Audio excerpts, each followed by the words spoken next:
Hi, everybody. It's Monday. I was kind of absent over the weekend. My family was up in Wenatchee. We drove home uh, Saturday late evening and caught just the tail end of the rain driving, down I-5 from Tacoma into Portland. But what a show it turned out to be, that cluster of storms late Saturday and Saturday evening. The rain reports went anywhere from a quarter of an inch to 1.10 inches at the various reporting sites around the area. If you were, looking at the National Weather Service and other weather sources, you probably saw. I think there were a couple of severe thunderstorm warnings issued for large hail. There was 1 inch hail reported in eastern Clackamas County, around the Canby area. They had 1 inch hail. I also had some of those reports up around the Brightwood and Welch's area. So again, the two parameters for severe thunderstorm warnings: large hail, 1 inch in diameter, and then also potential wind gusts of 58 miles per hour. Portland had a peak wind gust of 41 out at the airport, and there were some what I would call frivolous tree branches snapped off reports, but nothing big, nothing major. So I'm not sure if but anybody had a 50-mile-per-hour wind gust or not. It was certainly possible. The bigger story for me, of course, we had all the lightning as we thought we would have. Was the good soaking rains, anywhere again from about a quarter to 1.10 inches of rain, and it was widespread as we thought it would be, with the heavy rain. By midnight Saturday night was all the way up into Seattle. So that was great news. And the big headline today on this Monday morning, as we get caught up, is the fact that we have more rain coming this week, and the chance is absolutely likely.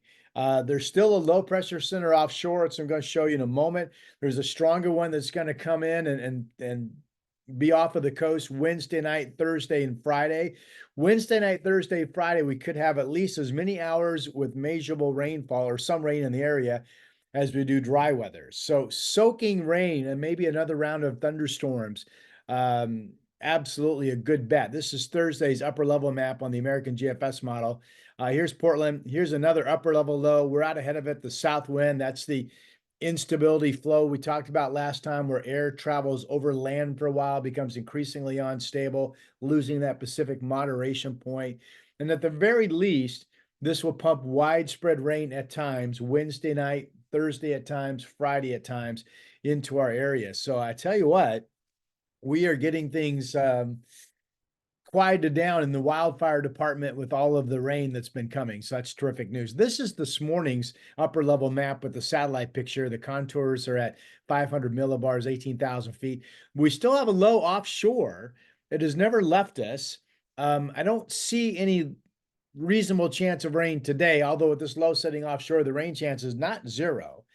I do think the rain chance heightens tomorrow, and this low eventually tomorrow afternoon pushes inland across central Washington. And as that happens, I think it triggers at least an increasing chance that we could see a shower tomorrow, may or may not. Now, the map that I just showed you with that strong upper level low, here's that low on this Monday morning. This one's going to drop down to the south, kind of fill in this upper level trough, and then sit here and bring us likely rain at times, developing Wednesday afternoon or at least Wednesday night, Thursday and Friday. So here we go again with a really active weather pattern. Quick shout out to the Momentous Wealth podcast. Again, you can listen to these podcasts on a variety of investing topics or investment topics on Apple Podcasts and on Spotify from local financial guru, I will call Todd Pisarcik's team, the Momentous Wealth Management team, licensed in Oregon and Washington. Okay, let's get you going. So right now on this Monday, it's 9:45 in the morning now. It's pretty nice. Partly cloudy skies up in Gearhart, looking south at Seaside, and there's Tillamook Head. Um, there's the Willamette Valley, Domain Serene, and Willamette Valley Vineyard. Some cloudiness out on the east side, Persimmon Golf Course, but there's Camas also on the east side, and they're showing partly cloudy skies. So really, it's pretty nice. There's downtown Portland. There's the inn at Ottercrest. So enjoy it. I think tomorrow is going to be mainly dry. Tomorrow is the day on Tuesday that I start a shower chance. And then Wednesday afternoon, the rain chances slowly pick up. And by Wednesday night, I really think we have something in the area. So I'm going to take you through the GFS American model. This is the upper level flow pattern. The contour lines are at 18,000 feet.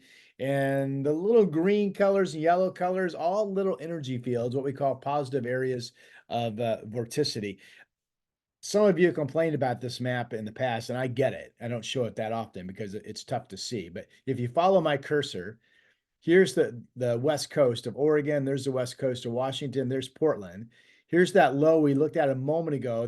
And you're going to see this push inland during the day Tuesday. And as it does push inland, it brings us up. Here it is, Tuesday. See it pushing inland near to just north of the Kelso-Longview area. So as that pushes inland, that's going to increase the chance of scattered shower activity tomorrow.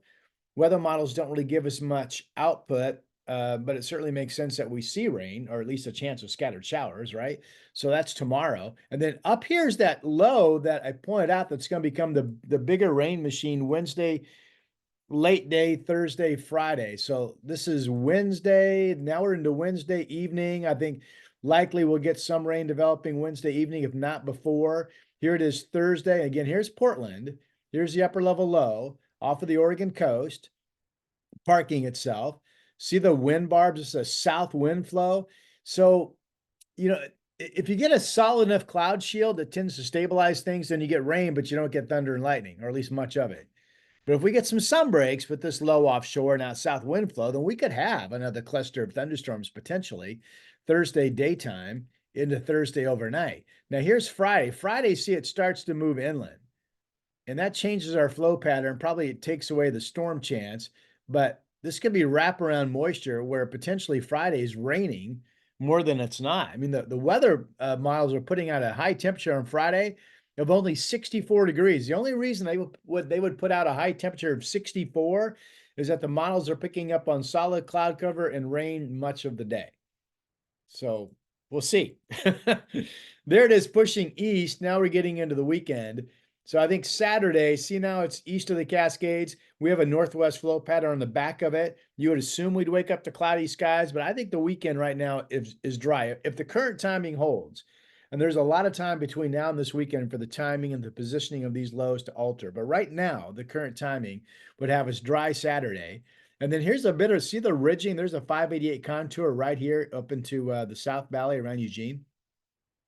This is warming weather with us back up into the 80s on Sunday and back up into the 80s to start next week. But then see this next trough coming in? It probably does not bring us any rain, but it does bring us a wave of cooler weather again midweek, Tuesday into Wednesday of next week. So if this is true, we have a little bump in temperatures the back half of the weekend, the first part of next week, and then we cool back down a little bit. So wouldn't that be something? With the more soaking rains to come in the forecast. This is the, I haven't looked at this in a while. This is the air mass temperature map at 5,000 feet. And again, the green blue is just the cooler weather that we're looking at. This is this afternoon. I'm just going to grab this. I mean, with the rain and the trough offshore at that upper level low, here's Thursday, here's Friday, here's Saturday, all of the Northwest and really all of the West Coast in a below normal temperature pattern. Sunday's the day that we start to moderate. Now, this latest run still shows us in below normal temperatures, but if you look at the upper level heights on Sunday, I'm going to assume we're at least going to hit 80 or a little bit better here in Portland.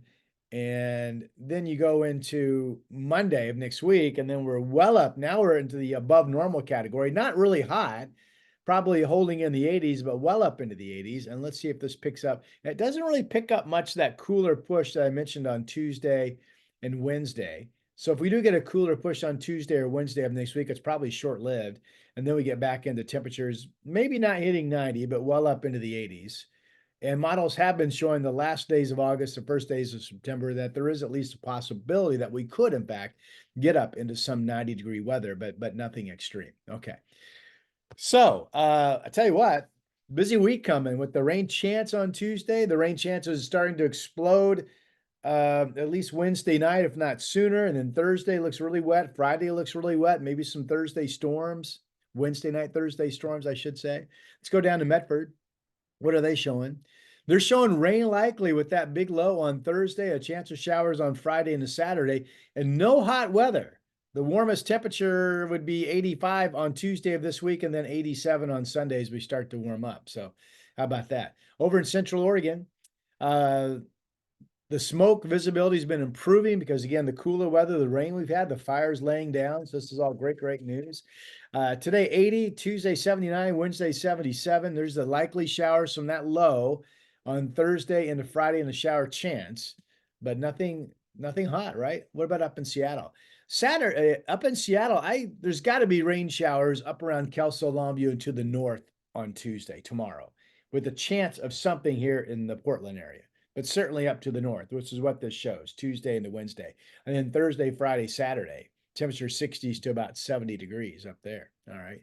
Newport, 60s, shower chances Tuesday, Wednesday, Thursday, Friday, Saturday. So if you're going to the beach, make sure you have some rain gear with you, and note that you're going to see a lot of clouds starting tomorrow, and no real warm weather for the remainder of this week. Okay. Let's run out to Baker City really quick. Eastern Oregon, yeah, there's no sign of being hot weather. 84 Tuesday after a high of 91 today. I mean, today's kind of hot, but then Tuesday 84, and then staying comfortable the rest of the week out there. So here is Portland's 7-day forecast, courtesy of Hazeldale Tire Pros, especially if you live in Clark County. I hope you'll check them out for all your tire needs. Really nice people, locally owned. They've been doing my tires forever. So 80 today, which is what we hit yesterday on Sunday. There's that shower chance, which we may or may not see. The chance on Tuesday is better north of Portland than Portland, but we'll see. 78 degrees. And then Wednesday, an increasing PM shower chance. May or may not get anything during the afternoon. We certainly will evening into the overnight, I think. And then you wake up Thursday morning, there's rain in the area. Could be some rounds of thunder and lightning. And then just a rainy day on Friday, a high of 69. And then we dry out over the weekend. And Sunday, we start to warm back up to about 83 degrees. I'm sure I will do another update on these rain chances tomorrow, and I'll get into giving you a decent wildfire update in the next day or two as well. I didn't look today, but I assume the news is really positive. It's got to be with the rain and the cooler weather that we've had. Thanks for subscribing to my weather site that I own and operate, portlandweather.com, and I'll talk to you soon.